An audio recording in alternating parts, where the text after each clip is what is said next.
Seja muito bem-vindo ao melhor debate teológico da televisão brasileira. E olha, hoje o nosso bate-papo será muito especial, muito teológico. Nós vamos estudar, conversar e tentar entender sobre o inferno. Esse que é, obviamente, um tema muito delicado. Bom, falar de inferno já assusta, mas fique tranquilo, nós vamos estudar sobre o tema.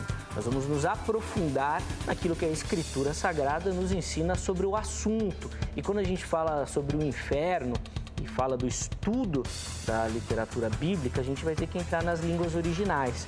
E para isso nós convidamos dois especialistas no assunto para nos auxiliarem nessa nossa caminhada por essa ideia, para tentar entender aquilo que a Bíblia fala. É óbvio que nós vamos passar muito também pela doutrina, pelos dogmas da igreja, por aquilo que a igreja ensinou, por a formatação do pensamento na caminhada histórica. Tudo isso vai fazer parte do nosso bate-papo. E nós vamos usar como base para a nossa conversa o texto que está lá registrado, 2 Pedro 2,4. E a gente vai tentar entender. Afinal de contas, alguns estudiosos, alguns teólogos dizem que essa noção de inferno que é algo que obviamente existe, mas que ainda não está preparado ou pronto, que irá existir. E nós vamos tentar entender em cima desse texto que aparentemente, numa leitura rápida, simples e corriqueira, né? Essa que a gente costuma fazer, dá a entender que o inferno parece que já existe. Bom, tudo isso é perguntas e questionamentos para o nosso bate-papo, que está começando agora. Fique ligado, o Vejam Só já está no ar. Está escrito. Para nos ajudar nessa conversa, recebemos com muita alegria em nossos estúdios dois especialistas, principalmente nas línguas originais do texto bíblico, porque é a partir daí que a gente vai tirar a ideia, a noção de inferno e tentar entender aquilo que a Escritura Sagrada nos ensina. Começar apresentando o pastor Carlos Vailate, da Igreja Evangélica Jaboque. Pastor Carlos, muito obrigado por atender o nosso convite. É sempre uma alegria recebê-lo, primeiro, pela sua erudição, é claro, e segundo, porque o senhor é o nosso parceiro aqui, sempre atende os nossos convites, principalmente nesses temas mais espinhosos. Seja muito bem-vindo, uma ótima noite. Muito obrigado, Zeca. A graça e a paz do Senhor para o irmão, para o querido pastor Sérgio Monteiro. E também quero dar aqui as boas-vindas a todos os queridos telespectadores do Vejam Só. E como sempre digo na introdução da minha fala, quando sou convidado, obrigado pela gentileza do convite. Espero, de alguma maneira, tentar contribuir com assuntos tão complexos e difíceis, particularmente hoje acerca desse tema que envolve o inferno, um assunto tão importante acerca de um lugar ou condição que não queremos de forma alguma para a nossa vida e nem para a vida de ninguém. Mas, como a Bíblia trata do assunto, creio que seja pertinente, evidentemente, que também abordemos a questão. Então, obrigado pelo convite mais uma vez. A alegria é sempre nossa recebê-lo aqui. A ideia do Vejam Só é exatamente isso, a gente poder explorar aquilo que principalmente a Bíblia fala sobre os temas e a gente tentar entender aquilo que a gente vai poder aprender com o texto bíblico. Pastor Carlos, para quem nos assiste, obviamente o pessoal já conhece bastante, mas passa o endereço da igreja que o irmão pastoreia no momento, para quem estiver nos assistindo, oportunidade de fazer uma visita e adorar junto ali com a comunidade. Ok. Eu sou pastor da Igreja Evangélica Jaboque, que fica na rua Suzana, número 119, Jardim Independência, Zona Leste de São Paulo. É uma travessa da Avenida Luiz Inácio de Anhaia Melo, bem ali na região da Vila Prudente. Então, os queridos irmãos, telespectadores, enfim, que morarem na região, adjacências ou na circunvizinhança e queiram nos visitar, será uma grande alegria recebê-los, especialmente aos domingos. Os primeiros domingos, às 17 horas, estamos na Escola Dominical, às 18 emendamos o culto e no último domingo de cada vez, nós não temos a Escola Dominical, temos apenas o culto matutino a partir das 10 horas e depois, por volta de meio-dia e meia, emendamos um almoço de confraternização e comunhão com os queridos irmãos e visitantes que ali estiverem presentes. Todos serão muito bem-vindos. Muito bom, tá feito aí o convite, você que puder, compareça ali também para, obviamente, dar um abraço no pastor Carlos e poder adorar junto com a comunidade também. Nosso outro convidado é muito erudito também, conhecedor, principalmente dessas questões das línguas originais e vai nos ajudar muito a elucidar esse assunto que é tão complexo e também é nosso parceiro aqui do Vejam Só, um amigo muito querido que sempre nos ajuda e normalmente, pastor Sérgio Monteiro, nos ajuda em temas delicados e por isso a gente fica muito feliz em recebê-lo aqui novamente. Uma ótima noite para o irmão, seja muito bem-vindo, obrigado. É um prazer, Zeca, é um prazer estar aqui contigo também no Vejam Só. Vejam Só, eu já me sinto em casa. Que bom. É gostoso estar aqui no Vejam Só para nós discutirmos sobre a Palavra de Deus. E de maneira muito especial, a gente tem sempre pessoas maravilhosas que estão sempre conosco aqui trabalhando a Bíblia, estudando a Bíblia, indiferente das nossas discordâncias. E de uma forma muito especial, eu fico muito feliz de estar com o pastor Vailate aqui também, que é uma pessoa que nós admiramos, não apenas eu, particularmente, mas a comunidade adventista como um todo. Quando o pessoal falou, vai estar com o pastor Vailate, o pessoal falou assim, manda um abraço, manda um abraço, manda um abraço, manda um abraço. E assim, transmito um abraço também para vocês do Vejam Sol, a Igreja Adventista como um todo.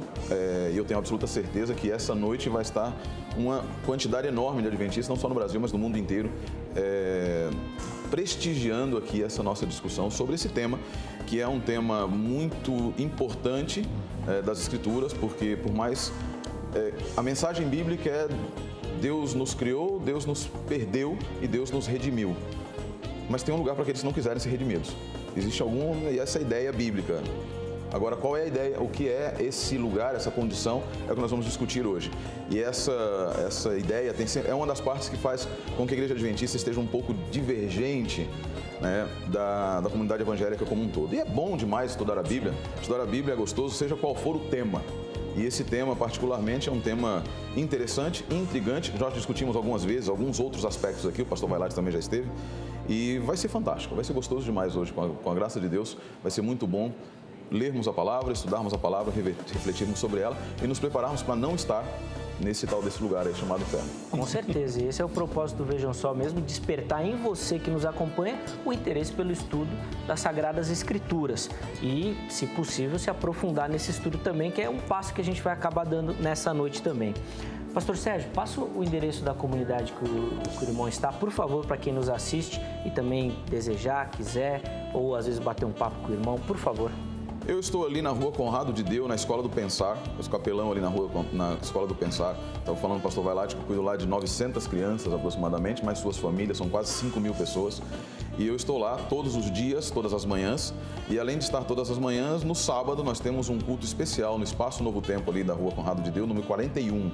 Fica ali do lado do Terminal Campo Limpo, na Zona Sul de São Paulo. Nós também temos, às quartas-feiras à noite, temos um culto de oração, puramente de oração. Às quartas-feiras, começando às 19 horas. Então você está convidado a estar ali.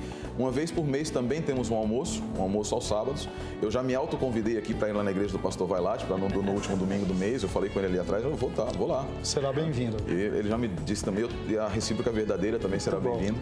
Quero, inclusive, convidá-lo já de público. Vou fazer assim para deixá-lo numa saia justa. Vou convidá-lo de público para ele pregar lá na minha igreja. Quero ver se ele não vai. Muito bom. E que, assim, vai ser um prazer estar com vocês. Além disso, você pode me encontrar também através do meu canal no YouTube, canal Pastor Sérgio Monteiro, e no Centro de Estudos Judaicos que a Igreja Adventista mantém aqui em São Paulo, que fica na Rua Armando Penteado, número 281. Mas você deve entrar em contato comigo primeiro para que nós possamos agendar e dizer para você qual é a agenda de estudos lá, tá bom? Então vai ser um prazer recebê-los em quaisquer desses lugares. Muito bom. Se por um acaso você perdeu alguma dessas informações, durante o programa o contato dos pastores estarão disponíveis para você, mas você também pode encontrar no nosso Facebook, tá bom? Sem mais delongas, vamos assistir a matéria que vai introduzir o nosso bate-papo. Na sequência, as opiniões iniciais dos nossos convidados. Vejam só. O inferno assusta só de imaginar. Mesmo sem termos muitas informações sobre ele, ninguém quer ir até lá para saber um pouco melhor. Estudiosos do mundo inteiro se apoiam em basicamente 2 lugares para as pessoas irem após o fim do mundo ou após a morte: o céu e o inferno. Aliás, no nosso bate-papo de hoje, queremos entender e saber se o inferno já existe ou se é um lugar, como alguns entendem, que irá existir. E vamos usar como base o texto registrado lá em 2 Pedro 2,4. Ora, se Deus não poupou anjos quando pecaram, antes, precipitando-os no inferno, os entregou a abismos de trevas, reservando-os para juízo. Teólogos e interessados no assunto buscam na Bíblia as descrições mais verdadeiras sobre esse local. No entanto, a palavra inferno não aparece nos escritos bíblicos originais. Esse termo é latim e significa lugar inferior. E por conta dessa questão, temos a divisão no pensamento teológico, pois alguns afirmam que o inferno não é algo que existe, mas que existirá. Um dia, Deus lançará o diabo e seus seguidores no lago de fogo. Para esse grupo, essa ideia de inferno, ou esse formato que conhecemos hoje, foi uma criação da igreja na Idade Média, com o objetivo claro de assustar as pessoas, fazer pressão psicológica, principalmente para que a venda de indulgências ganhasse fôlego. Por outro lado, temos aqueles estudiosos que defendem a literalidade do texto que acabamos de ler, ou seja, a interpretação é simples. Ao ler, vemos que os anjos que pecaram estão no inferno, em um lugar que já existe, aprisionados ali, esperando pelo juízo de Deus. Ora, que eles estão no inferno fica claro, e que esse lugar já existe e já está em uso também fica claro. Bom, são duas posições distintas sobre o inferno, sua existência ou futura existência. Será um bate-papo imperdível e de muito aprendizado. Por isso, fique ligado, o Vejam Só está apenas começando. Com certeza será de muito aprendizado e nós vamos começar a caminhar sobre o tema agora, pegando primeiro a opinião do pastor Vailate, né, que também é professor, e eu já ia começar, né, com o professor Vailate, pastor e professor, e os dois convidados eles vão agora responder a nossa pergunta-tema, e aí depois a gente vai aprofundar em alguns detalhes em cima das opiniões que eles derem também. Pastor Vailate, se o inferno ainda não existe, como é que nós vamos explicar o texto que a gente já fez referência e que foi lido também na matéria? Qual a sua opinião, por favor? Ok, Zeca. Antes de qualquer coisa, eu creio que nós deveríamos começar definindo o que temos em mente quando nos referimos à palavra inferno. Eu, particularmente, entendo que o inferno é um nome dado a um lugar ou a uma condição final dos seres humanos não regenerados e também dos espíritos malignos, isto é, dos demônios, no qual eles conscientemente sofrem uma punição eterna e vivem separados de Deus para sempre. É um lugar ou condição, no que tange ao ser humano, de tormento espiritual, psicológico e corporal, do qual não haverá nenhum tipo de esperança de libertação do mesmo. Em termos antropológicos, até se você me permite inicialmente para aprofundar um pouco mais isso, eu não entendo que o homem, por exemplo, seja constituído de partes, 2 ou 3 partes. Eu não tenho uma perspectiva dicotômica ou tricotômica, mas compreendo que a Bíblia ensine claramente que o homem é uma unidade psicossomática e que, portanto, o corpo e a alma, ou o corpo e, na verdade, o espírito, eles constituem uma unidade. E aí, todavia, por ocasião da morte física, ocorre uma separação abrupta e temporária entre o corpo e a alma. Uma vez que o próprio Novo Testamento, vez por outra, ele fala sobre almas ou espíritos dos homens como existentes durante o tempo entre a morte e a ressurreição, que é o que nós ora denominamos de estado intermediário em termos teológicos, então eu creio que nós podemos fazer uso desse tipo de linguagem desde que recordemos, desde que enfatizemos que esse estado de existência temporário, de desincorporação, digamos, ele é provisório, ele é temporário e ele é incompleto. Então, esse é um aspecto importante. E devemos nos lembrar também que o tema principal das Escrituras não fala sobre esse estado temporário de desincorporação onde o homem viva, porque o mais importante é a ressurreição final do corpo. Essa é a ênfase das Escrituras.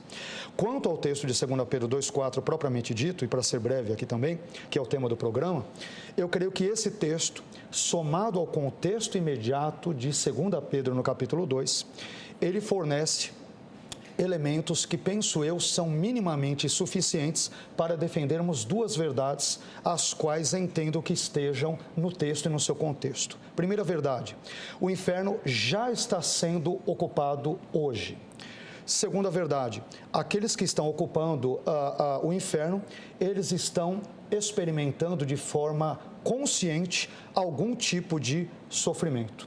Como que eu posso comprovar o que eu estou dizendo? Pelo significado do verbo grego tartarô, que transmite a ideia de lançar ao tártaro ou lançar ao inferno, conforme grande parte dos lexicógrafos gregos, em 2 Pedro, e também eu diria pelo significado do verbo grego kalazómenos, ou kolazómenos, melhor dizendo, que ele é um particípio presente em grego, derivado do verbo kolazo, e que ele aponta para penalizar ou punir no contexto de 2 Pedro 2:9, que é continuação imediata desse texto. Então, para tentar ser sucinto, mas já sendo um pouco prolixo, eu creio que esses dois verbos gregos e os respectivos significados que eles ensejam nos permite, de uma forma razoavelmente suficiente, entendermos que o inferno já é ocupado e, ao mesmo tempo, ele é um lugar de tormento consciente. E, à medida em que o programa se desenvolver, eu buscarei, dentro de alguns, a partir de algumas perspectivas e argumentos,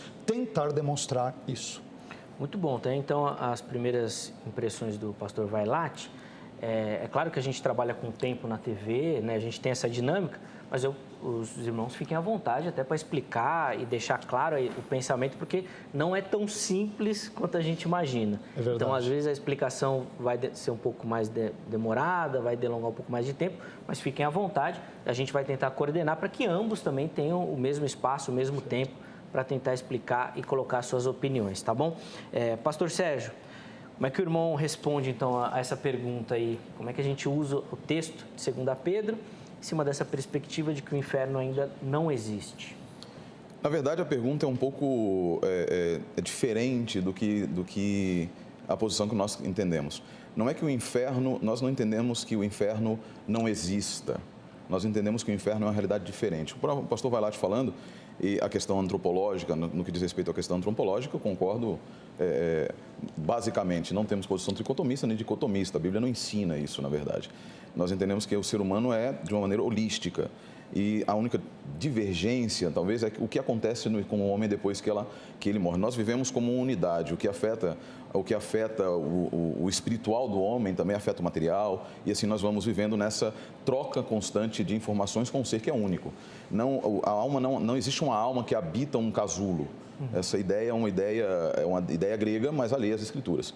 O que existe é um ser humano que é um Nefesh Hayah, ele se transforma em Nefesh Hayah. Né? Com o Basar, com o Neshama, ou com o Ruach, se transforma em Nefesh Hayah. Ou seja, para traduzir esse monte de termos, né? A carne, ela habitada pelo Espírito de Deus, pelo sopro vivificante, ela se transforma em alma vivente. Em decorrência disso, nós vivemos. Não existem termos... E isso é interessante, muito importante para que nós entendamos o contexto de 2 Pedro. A mentalidade hebraico-bíblica, a mentalidade judaica-bíblica, principalmente, já no período do Novo Testamento, ela está bastante influenciada pela Pérsia, está influenciada pelos gregos, mas ela é muito concreta. Ela não está preocupada com abstrações. Ela não se preocupa demasiadamente com pensamentos filosóficos, questionamentos sobre o futuro, sobre a realidade futura. Ela vive o agora. Então, por viver o agora, ela não está preocupada em definir de maneira sistemática, como nós gostamos, porque nós, gregos que somos no nosso pensamento, nós gostamos de definir tudo e compartimentalizar, aquilo que em inglês chama threading. Nós gostamos de fazer o threading. Cada pedacinho precisamos ter tudo detalhado. Não é assim na mentalidade bíblica. A mentalidade bíblica diz assim: o homem existe. Acabou. O que acontece com ele depois que ele morre? Morreu. Deixou de ser Nefesh Hayah. Nefesh Hamet, ele pode ser um Hametim, que é um morto, e acabou. E aí, acabou. Agora, o que acontece, existe uma continuidade? A minha visão é que não. Seja de uma forma para o inferno, no sentido de tormentos conscientes, ou para as glórias, no sentido daquilo... Como é que é o nome que se usa na teologia sistemática, né? As gloriosas benesses da presença do Senhor. Não, nós estamos dormindo. E há esse período de o estado intermediário, na visão adventista, na visão que eu defendo, é de inconsciência. Com relação ao texto específico de 2 Pedro 2:4, o texto ali não está falando, por exemplo, e eu concordo, só voltando um pouquinho, eu concordo, que o inferno é um lugar que não foi, está sendo preparado ou pensado para existir para os demônios, Porque Jesus Cristo diz que apartai-vos de mim, vós que está para o fogo que foi preparado não para os seres humanos, mas foi preparado para Satanás e os seus anjos. Então, essa ideia do Tártaros, que nós encontramos ali no capítulo 2, verso 4, uma ideia emprestada da mitologia grega, uma ideia que aparece apenas em 3 lugares da Septuaginta, a palavra Tártaro, e não é o verbo que aparece, na verdade, parece só o substantivo, mas é comum na filosofia grega, Tártaros, em Hesíodo, em vários outros lugares, e acontece na literatura judaica intermediária também, no livro dos Jubileus, no livro de Judite, aparece em 1 Enoque, no livro dos Vigilantes, etc. E o Novo Testamento toma de forma emprestada esse termo para descrever, e aí eu entendo de uma maneira um pouco diferente, na verdade, descrever uma condição de uma maneira hiperbólica ou alegórica, a condição desses anjos que foram afastados da presença de Deus. No que diz respeito, por exemplo, e aí eu tenho, 2 Pedro, na verdade, quando a gente estava conversando sobre esse debate, só para eu tinha entendido que seria sobre 2 Pedro 2,9 no primeiro momento, né? Aí, não, né, 2 Pedro 2,4. Mas entraria 2 Pedro 2,9 de qualquer maneira, com certeza. E eu tenho um entendimento diferente do particípio do colazomenoi, que aparece lá em 2 Pedro 2,9. E a gente vai discorrer também, porque na minha visão, na verdade, ele demonstra que o inferno existirá. E não que ele existe efetivamente. O inferno no sentido de um lugar de julgamento, um lugar de punição. Ele existirá. Também não vejo que o inferno, ao existir no futuro, ele será eterno. O seu resultado será eterno. O seu resultado será eterno e aí no decorrer do programa nós vamos discorrer sobre isso também. Muito bom. Vai lá, vamos tentar entender. E a primeira pergunta que eu vou fazer também vai ser para os 2 convidados. Vamos ver se a gente consegue fazer ainda nesse primeiro bloco. Qual que é o problema da posição que o pastor Sérgio defende, na sua visão? Bom, o problema que eu diria, primeiramente eu devo admitir que conceitualmente e filosoficamente a perspectiva que o pastor Sérgio defende, que é defendida por muitos cristãos, ela eu diria que em termos teórica, filosófica, logicamente possível. Ela tem uma logicidade, isso eu não nego de forma alguma. Agora, em termos bíblicos, que é o que nos interessa, eu diria que nós temos vários fundamentos, alguns dos quais eu já incipientemente já mencionei, em termos verbais, em termos de substantivos, o próprio contexto, como eu buscarei demonstrar ao longo da fala, que apontam para a sobrevivência de um aspecto imaterial do homem, o qual podemos chamar de alma ou espírito, que ele sobrevive à morte do corpo físico. E nós temos alguns versículos que, a meu ver, de forma muito clara, evidenciam isto.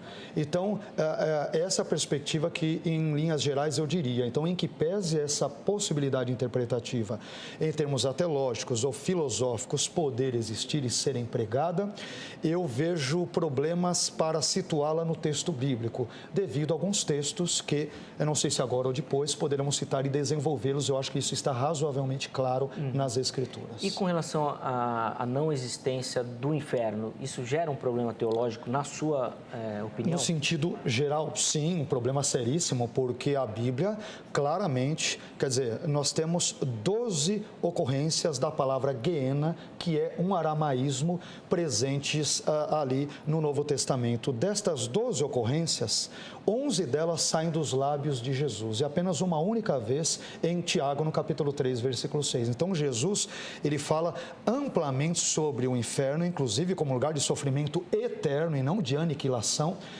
justamente pelos complementos que ele usa, né? O seu verme nunca cessa, o fogo nunca para, e por mais que isso possa ter, e eu admito, eventualmente uma linguagem talvez figurativa ou metafórica, mas se aquilo não aponta para uma característica de tormento ad eternum ou ad infinitum, então é um tipo de complemento que ele se torna absolutamente inócuo, irracional e inoportuno no texto bíblico. Então, o inferno é um ensino bíblico, escancaradamente bíblico.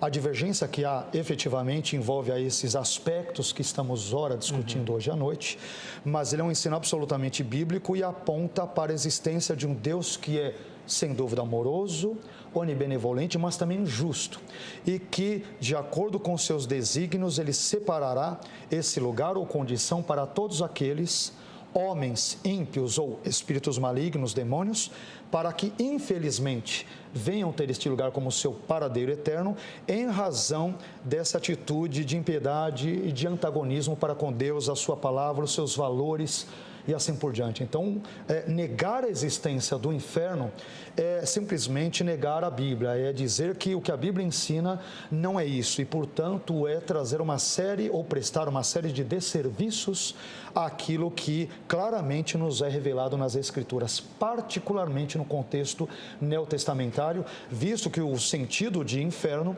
ele não está evidentemente claro, com perdão pela redundância, no Antigo Testamento, começa a surgir de uma forma mais clarificada no período interbíblico, em textos como alguns dos citados pelo pastor Sérgio, em textos apócrifos, pseudepígrafos e assim por diante, literaturas extra-bíblicas paralelas ao texto neotestamentário, de modo que negar a sua existência simplesmente é negar um ensino escancaradamente bíblico e escriturístico. Então, portanto, isso é perigosíssimo para a fé cristã.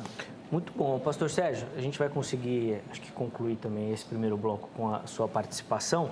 E a pergunta é a mesma.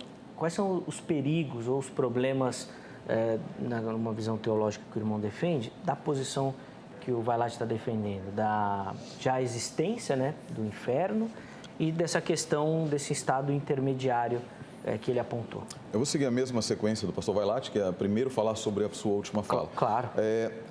Eu também reconheço, de forma acadêmica, nós temos que reconhecer sempre que nós trabalhamos no limite das possibilidades. Fechar a questão sobre qualquer coisa é dogmatismo, e para nós é muito diferente de uma discussão em que você está lidando de estudo bíblico e eu estou defendendo a minha posição eclesiástica e eclesiológica. Biblicamente, filosoficamente, é possível. É sempre possível, nós precisamos trabalhar no nível da possibilidade, mas eu entendo também que, começando com a primeira declaração antropológica da Bíblia, de que o homem se transforma numa alma vivente, ela não entende essa separação, ela não permite essa separação, como o pastor Vailate também mesmo disse, essa separação entre dois elementos diferentes, um material e mortal e o outro imaterial e imortal. Então, isso é perigoso, na verdade. Quando você olha para o contexto bíblico, e aí as infinitas vezes em que a palavra alma aparece, em Gênesis 34, minha alma se aproxima da sepultura, do Kever, minha alma está indo para o Sheol, e assim por diante, você vai encontrar um testemunho bíblico que diz que o morto nada sabe. Em Eclesiastes, por exemplo, falando da Bíblia hebraica, Eclesiastes, etc. Concordo plenamente com relação ao período intermediário, em que você tem uma aproximação, isso é sabido. O Oscar Scarsal, na Sombra do Templo, por exemplo, e vários outros eruditos, trabalhando a influência tremenda do helenismo no pensamento judaico, vai dar lugar, e aí dos persas também, vai dar lugar a ideias de um inferno, a ideias de uma continuidade, a ideias de uma dicotomia, às vezes até de tricotomia, dentro do pensamento de muitos autores. Nós vamos encontrar isso nós vamos encontrar nos manuscritos do Mar Morto, vamos encontrar na literatura pseudepigráfica, na literatura filosófica daquele período, no pseudofilo, vamos encontrar em muitos desses autores. Isso é fato, não se pode negar isso. Com relação ao inferno, e aqui a discordância é bem menor do que parece, nós não podemos negar a existência do inferno. Sim. Não se pode negar a doutrina bíblica do inferno. O que nós negamos o que nós queremos discutir é quando este inferno passa a existir. O resultado do inferno é claro. A razão da existência do inferno é claro. Pessoas vão negar Nosso Senhor. Não vão querê-lo. Os demônios não vão voltar para o céu. De outra forma, nós estaríamos ensinando, e aí é o perigo de se negar a existência da doutrina bíblica do inferno, mesmo guardadas as diferenças temporais, etc., porque nós caímos no universalismo. Nós acabamos caindo no perigo do universalismo. É assim, se não existe um inferno, que é o que nós vemos muito hoje, Deus é amor, Deus é amor, Deus é amor. E esse Deus amor, na verdade, é uma desculpa escancarada para negar a responsabilidade que todos nós temos com a nossa fé. É muito bonito falar de um Deus que é amor, que não castiga, e é interessante porque as pessoas dizem, não, Deus não castiga, mas ele diz em Apocalipse 3:20 que ele castiga e repreende a todos que amam. Então você olha, as pessoas, elas estão... Por que é tão querido negar a existência do inferno? E a Igreja Adventista não nega a existência do inferno. O que nós negamos é que o inferno esteja em ação neste momento, torturando aqueles que lá estão.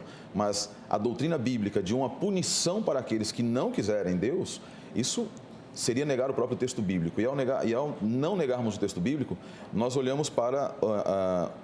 Por que nós não negamos o texto bíblico? Por que não negamos a doutrina do inferno? Porque a Bíblia é clara.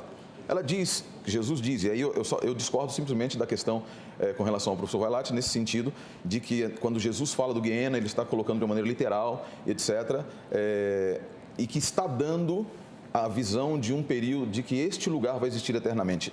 Na minha visão, não vai existir. Vai existir enquanto o material que neles for jogado vai estiver lá para queimar. E aí nós precisamos voltar, então, para a questão da antropologia bíblica para definir se o material a ser colocado lá é eterno ou não é eterno.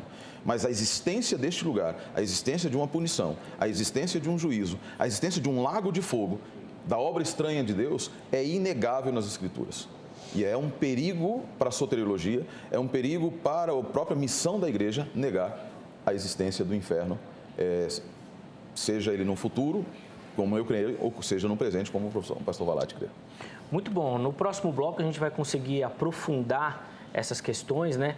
Nós vamos falar um pouquinho também dessa questão dogmática que o reverendo Sérgio, o pastor Sérgio levantou, que é uma, vamos dizer assim, uma acusação que muitos fazem com relação à teologia defendida pela Igreja Adventista, né? Ele vai poder explicar um pouquinho mais. O Vailate vai poder falar uma outra questão com relação à tradição, né, da Igreja cristã ter criado esse local para assustar os seus fiéis e, por conta disso, uma série de outras coisas também. Mas tudo isso no próximo bloco, além de outros assuntos também.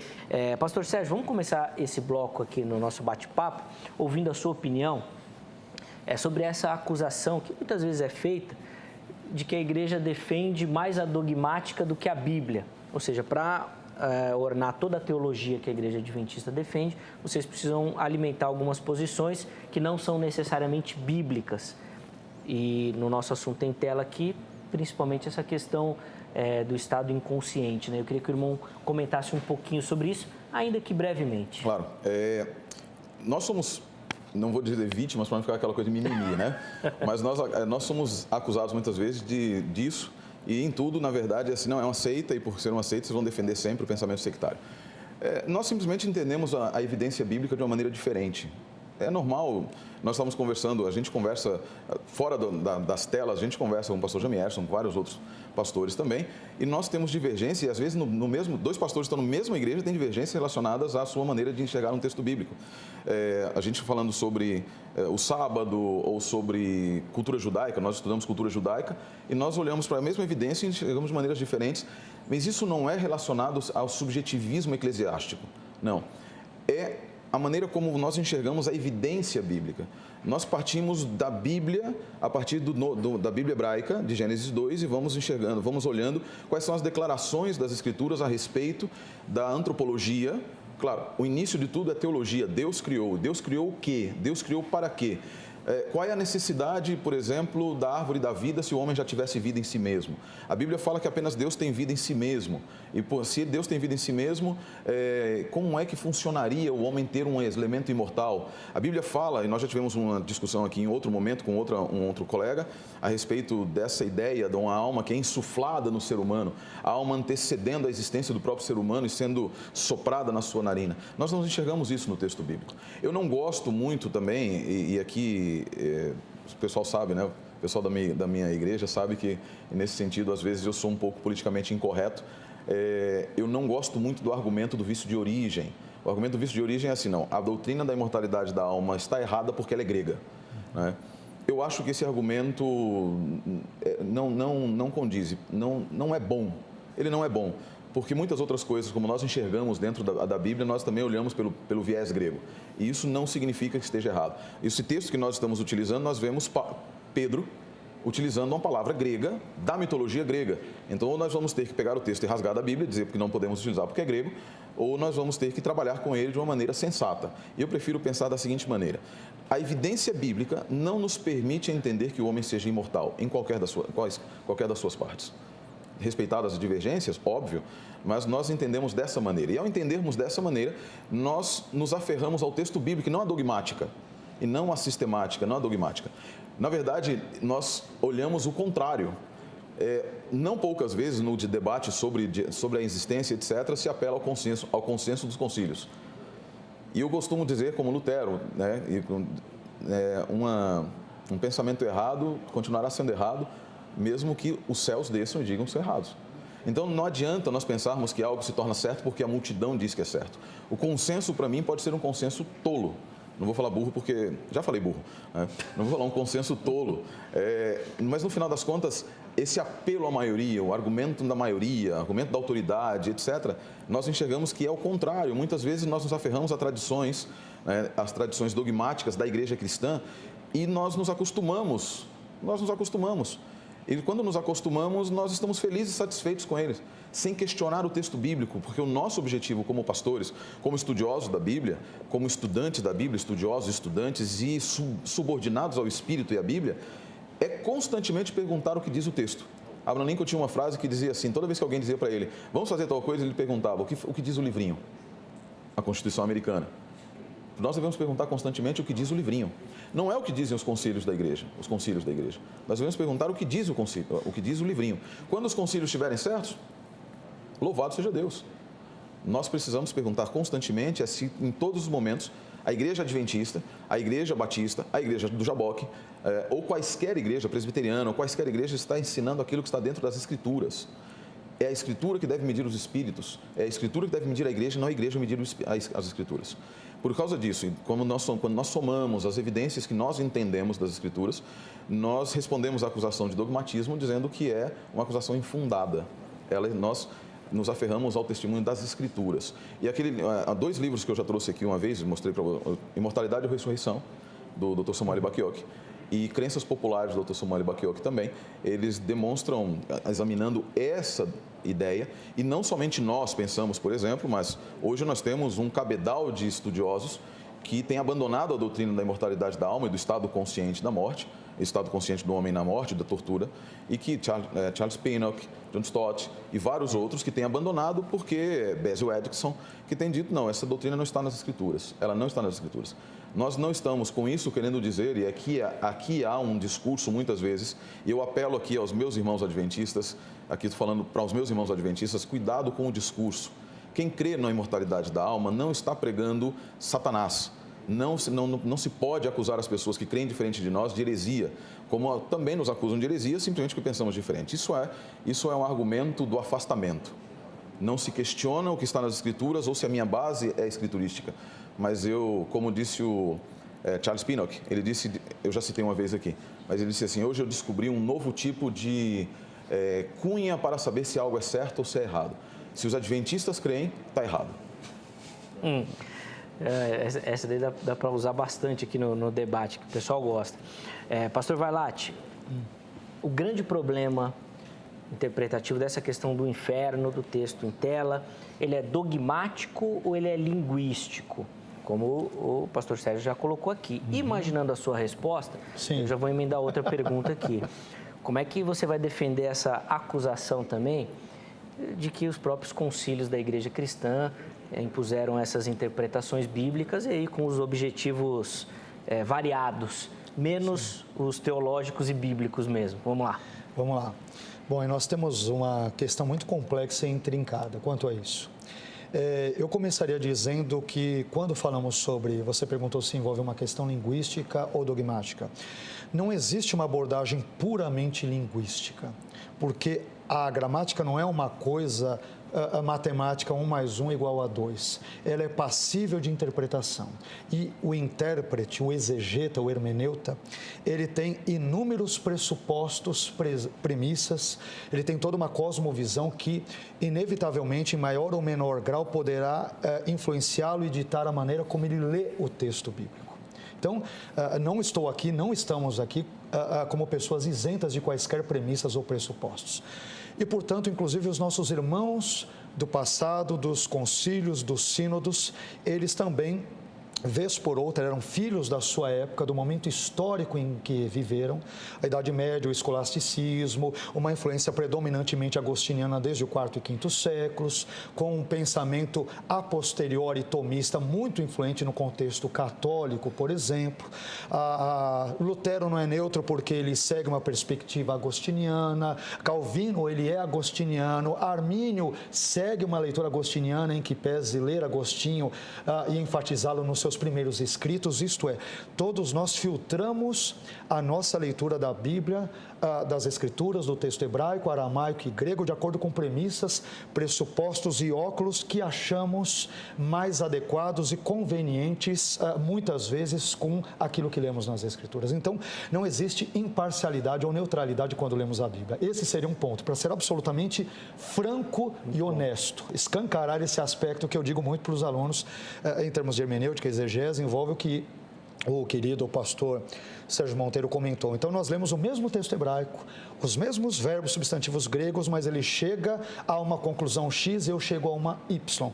Por quê? Se o texto ele é objetivo e é o mesmo, mas porque nós temos um distanciamento histórico, cultural, linguístico, gramatical, sociopolítico, econômico, que nos fará, em pleno século XXI, enquanto ocidentais, traçarmos perspectivas paralelas que influenciarão a leitura e as conclusões interpretativas do texto.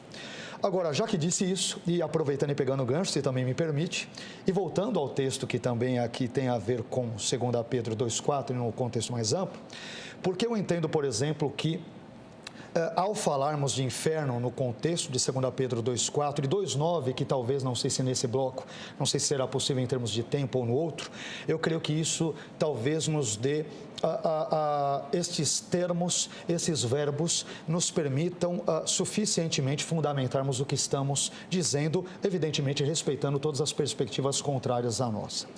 Primeiramente, o substantivo grego tártaros, e na verdade antes dele, antes de entrarmos no substantivo, o verbo grego tártaro, porque o que nós encontramos aqui em 2 Pedro 2,4 não é o substantivo tártaros, mas é o verbo grego tártaro, que ele significa lançar ao inferno.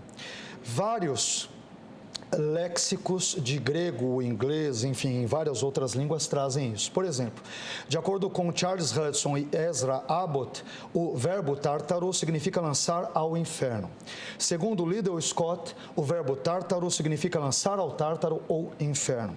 Para Max Zervik e Mary Grosvenor, o verbo tártaro significa consignar ou enviar ao inferno. Por fim, de acordo com Johannes Low e Eugene Naida, no léxico grego-português do Novo Testamento baseado em domínios semânticos, o verbo tártaro de 2 Pedro 2,4 designa um lugar de tortura e castigo. Então, estamos trabalhando com questões linguísticas. Quando vamos para o substantivo, o substantivo tártaros, ele também refere-se a um lugar de tormento. Joseph Henry Thayer, ele diz que tártaros refere-se à morada dos mortos perversos, onde eles sofriam castigo por suas más obras e, portanto, estavam conscientes. Quando eu vou para Edward Robinson, em outro léxico grego-inglês, ele vai dizer que tártaro é o lugar onde as sombras dos ímpios, referindo-se ao aspecto imaterial ou alma, eram aprisionadas e atormentadas. A mesma coisa diz S.T. Bloomfield. Por fim, Frederick William Denker, no BDAG, um léxico famoso internacional de grego e inglês, vai dizer que o tártaro era pensado pelos gregos como um lugar onde a divina punição era dispensada e, portanto, um lugar de sofrimento consciente. Caminhando um pouco mais adiante, na literatura extra-bíblica, já que você mencionou concílios e tudo, para avançar só um pouquinho mais, por exemplo, eu pego pessoas como Hipólito de Roma, que vive entre 2º e 3º séculos, que escrevia em grego, que conhecia o grego. Em sua obra A Refutação de Todas as Heresias, ele vai dizer que o tártaro diz respeito ao fogo de julgamento sombrio, e ele citará que é um lugar onde os anjos caídos acorrentados, eles estão ali como punição por seus pecados, portanto eles estão ali de forma consciente. No Testamento de Salomão, no texto grego também do Testamento de Salomão, capítulo 6, versículo 3, obra do 1º ou 3º séculos depois de Cristo, Belzebu diz para Salomão: agora eu domino sobre todos os anjos caídos que estão acorrentados no tártaro. Um estudioso que traduziu esse texto grego, Dennis Dullin, ele vai dizer, ao comentar o termo tártaro, o significado dele nesse texto, que tártaro refere-se ao mundo sombrio das trevas ou inferno, lugar onde os ímpios são punidos. Os oráculos sibilinos também trazem isso, obras que vão ali desde o 2º século a.C. até o 7º depois de Cristo.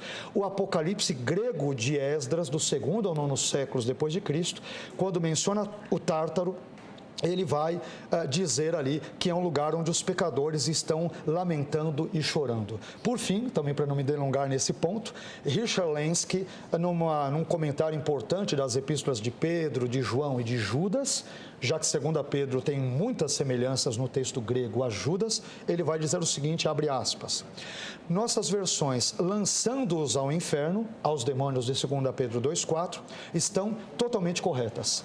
Hades e Guiena são o inferno, o lugar de todos os condenados, que é o Tártaro, um termo que qualquer grego compreenderia neste sentido. Talvez conforme a oportunidade que tivemos do tempo e também para não roubar o tempo das exposições do pastor Sérgio, nós trabalharemos um texto paralelo que é extremamente importante, que ele já citou no início, e eu também, que é 2 Pedro 2,9, que talvez ele parece apontar para já um estado consciente de sofrimento e, num outro contexto, eu pretendo, se possível, abordar 2 Pedro 2,9. Sim, muito bom. Obrigado, Vailate. Pastor Sérgio, e a próxima pergunta já era nesse sentido, partindo já da leitura do texto, e aí eu tenho aqui o texto em português, os irmãos que são os mais capacitados para ir no original, mas a tradução, e é óbvio que a pergunta, tema do programa também, ela é mais espinhosa para o irmão mesmo, né? Então, ele parece dar a entender de que é algo que já acontece, que já está lá e os anjos e demônios que caíram, eles já estão nesse abismo. Como é que o irmão explica, partindo do texto aqui em português que a gente tem acesso, entrando então nas línguas originais, né? Como o Vailate falou aqui do verbo, o irmão já sugeriu um substantivo. Queria que o irmão desse a sua explicação também da tradução e da teologia envolvida nesses aspectos, por favor. Claro, com certeza. Bem legal. Eu acho muito boa a explicação do pastor Vailate. Aqui acabou a bateria do meu computador, de novo, né? Então não tem problema, mas eu tenho aqui o texto também nos aplicativos. Então, o verbo que aparece ele é tartarossas. Tartarossas, que vem do verbo tartaros. Lançar no tártaro. Lançar no inferno já é a seguinte tradução. Interpretá-lo como inferno demanda que nós olhemos, e aí eu concordo com vários léxicos, mas eu tenho um problema com muitos léxicos nesse sentido. Principalmente quando se trata de rapax legomenon. Quando a gente tem um rapax legomenon, que é uma palavra que aparece uma única vez, nós temos que ir, como Ridley Scott ou como outros autores, a gente tem que ir para a literatura circundante. O verbo não aparece mais no Novo Testamento, aparece aqui. Mas nós temos o testemunho histórico e nós não podemos negar Hesíodo, como eu já citei antes, na literatura grega ele aparece como lugar da morada dos demônios, dos gigantes, dos titãs, por exemplo, que foram lançados lá no Tártaros, que é o local para onde Zeus, Cronos e Poseidon, Urano, se não me engano, acho que Poseidon, na verdade, Poseidon mandam os titãs para serem ali aprisionados. Eles estão ali aprisionados no sentido de que eles estão presos nos abismos, né? O abismo. Você tem toda a literatura citada pelo pastor Vailate, pelos léxicos, etc., que vão mostrar que a partir do segundo século, principalmente, na literatura cristã, obviamente na literatura cristã, você vai ter a ideia de Tártaro como uma referência plena ao inferno. Na literatura grega também. Nós não podemos fugir do fato de que também, como no livro dos oráculos sibilinos, ele vai aparecer nesse sentido. No livro dos vigilantes, do livro de Enoque, vai aparecer também no sentido... Aparece uma única vez no capítulo 20, verso 2 do livro de Enoque, do primeiro livro de Enoque, o livro slavônico de Enoque. Não aparece mais, mesmo na descrição de Gênesis 6, naquela interpretação dos anjos que foram lançados, que vieram ter com as mulheres humanas, uma interpretação que eu não creio também, mas eles ali foram lançados. O Ziel, por exemplo, que é o anjo que domina sobre ele, que tem a chave do abismo, e até falando daquele irmão que perguntou sobre a queda, é interessante que tem uma história de Uzá, né? O anjo Uzá, e ele pede para Deus, a queda foi pedida, na verdade, né? Ele pede assim, Senhor, eu posso ir lá ver como é que é? E Deus fala, vai. E ele fala, não, agora eu quero voltar. Já não é desse jeito, não. E Deus fala para ele, não, agora você não pode voltar. Você já está contaminado pelos homens. E é interessante bastante isso. Mas voltando, então, assim, tem toda essa perspectiva. Existe toda essa perspectiva do período intertestamentário, do período que é circundante ao Novo Testamento, e período posterior também. A palavra tártaro, o substantivo tártaro, ele aparece, por exemplo, na Septuaginta do livro de Jó, em Provérbios também, no livro de Jó, capítulo 40, verso 20. E ele é interessante que ele fala tetrapos en tartaron, que é os quadrúpedes no Tártaro. Quem são os quadrúpedes que estão no Tártaro? Existem, e aí no texto está falando do Behemoth. Está falando do Behemoth, ele está falando que quando o Behemoth sobe aos pastos, a nossa tradução é bastante diferente, fala que os animais se refestelam no campo, mas a tradução grega diz que nos quadrúpedes, no Tártaros, eles se alegram. E se o Tártaro é um lugar, nessa perspectiva, né? Se é um lugar, na tradução de Breton, da Septuaginta, nessa perspectiva de é um lugar de tormento e etc., quem são esses quadrúpedes? Tetrapossem geralmente está relacionado com o Behemá hebraico, que são os animais da terra. Então ele tem a ver, geralmente, na Septuaginta, nos 4 textos da Septuaginta, em Jó e em Provérbios, ele não tem necessariamente a ver com um lugar de tormento. E esse seria a ideia no contexto mais bíblico, menos grego, menos mitológico.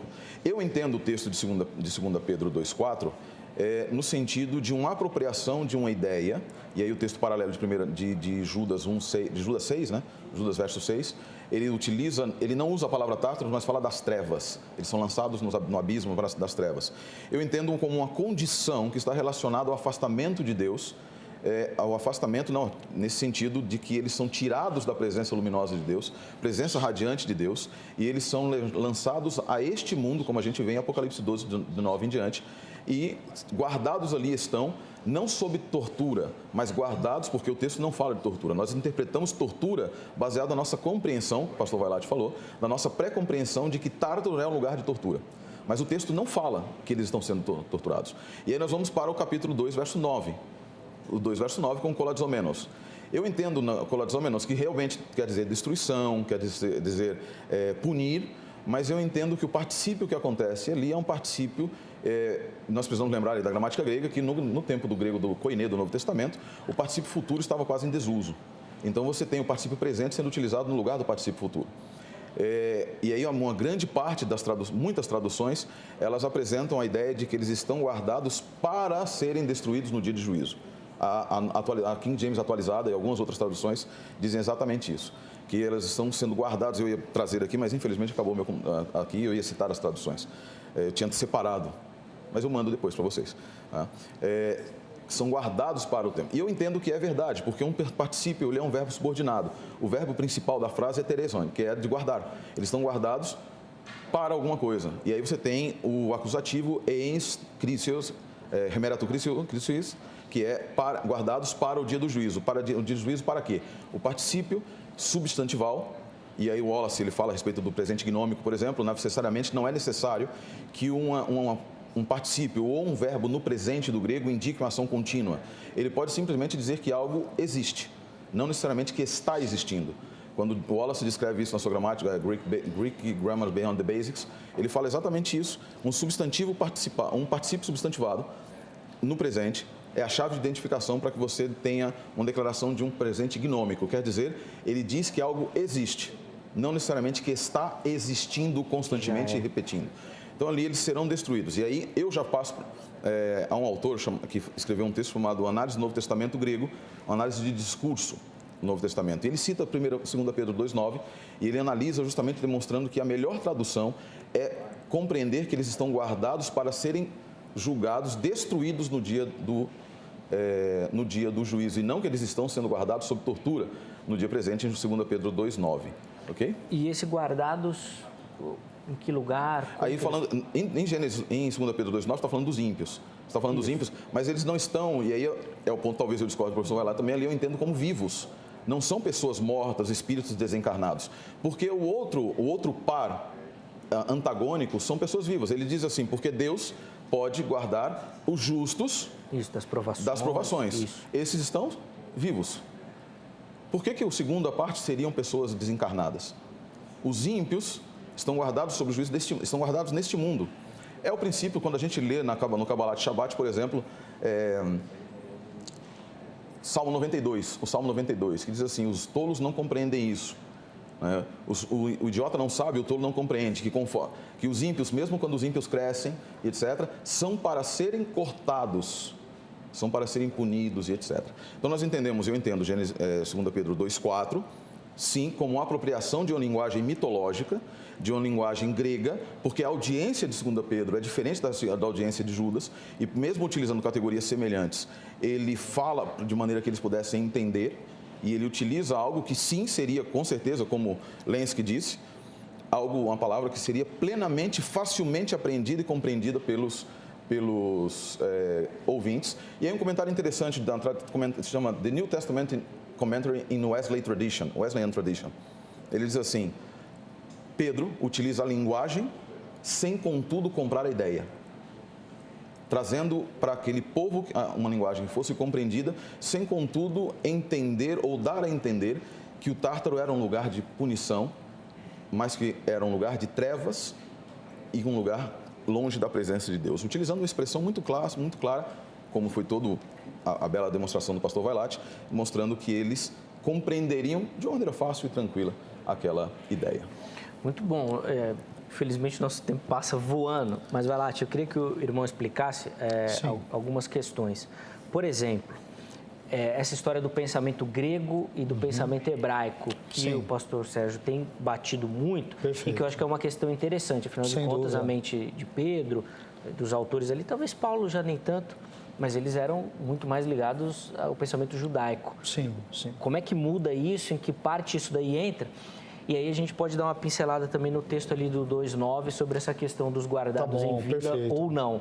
Vamos lá, se o tempo estourar eu te falo. Tá bom, por favor, me avisa, né? Vamos lá.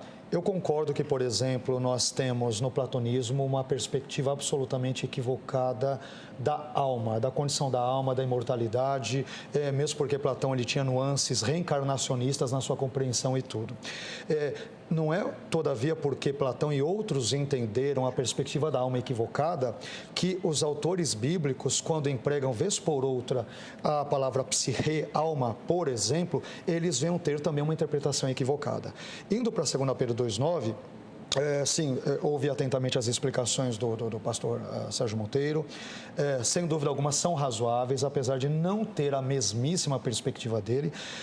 Ele disse que o particípio presente, devido à ausência de um particípio no futuro, de repente ele poderia servir como um camaleão, ele poderia servir para várias outras nuances. Mas a questão é, o termo está no particípio presente. Então, a grande parte das traduções em português, elas transmitem a ideia de que os indivíduos ali nesse contexto amplo, eles já estão sob castigo. E pegando um gancho do contexto, porque veja bem, 2 Pedro 2:1, ele falará sobre os falsos mestres, falsos profetas que já estão ali destinados para o juízo. Então, há um tom escatológico no contexto de 2 Pedro 2, e nisso eu divergiria respeitosamente do pastor Sérgio Monteiro. Não é pessoas estão sendo castigadas em vida. Qual o sentido? Estão sendo castigadas em vida? Castigadas como? Seguindo a tônica contextual dos falsos mestres e profetas que já estão destinados ao juízo, a ideia é escatológica e, portanto, futura. E aí, várias traduções brasileiras de 2 Pedro 2:9 entendem esse versículo como uma referência a um castigo prévio já experimentado pelos ímpios antes do dia do juízo. Várias, eu diria que grande parte delas.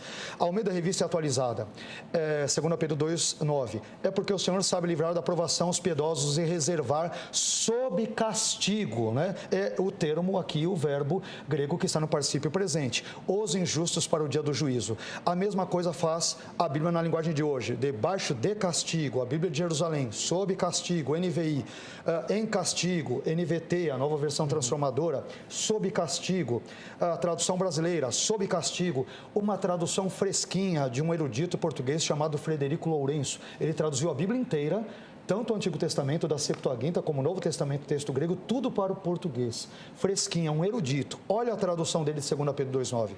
O Senhor sabe salvar os piedosos da provação, porém sabe guardar os injustos castigados até o dia do juízo. É exatamente o que eu estou defendendo aqui.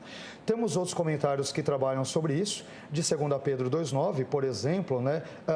Montague Rhodes James, ele vai dizer, em 1 Enoque 10, os anjos pecadores são atormentados desde o momento de sua captura até o dia do julgamento. Não é só no julgamento, eles já estão nessa condição.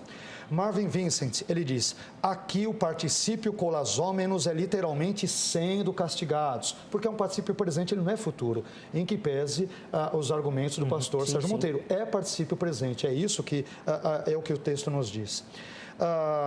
Simon Kistemaker traz a mesma perspectiva. Charles Bigg, no A Critical and Exegetical Commentary on the Epistles of St. Peter and St. Jude, traz a mesma coisa. Tem um comentário maravilhoso de Kelly, de John N. D. Kelly, que eu gostaria de ler, que ele pega essa perspectiva e depois eu passaria de novo para o irmão.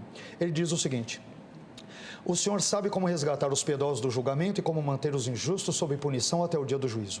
A tradução adotada acima, já sob castigos, ela, primeiro, concorda melhor com o grego, em que a expressão sob punição, kolazômenos, é representado por um particípio presente, ao qual não podemos atribuir um sentido futuro. Isso aí é uma explicação do pastor Sérgio Monteiro, mas linguisticamente não aparece no texto. Segundo, essa tradução ela reproduz exatamente a moral das ilustrações do Antigo Testamento citadas por 2 Pedro ao longo dessa perícope, que retratam a vingança imediata de Deus sobre os pecadores, sem excluir a possibilidade de punição adicional no último dia. Então, eles já sofrem uma punição antecipada e que depois será corroborada eternamente. É o que diz o texto grego de forma muito clara.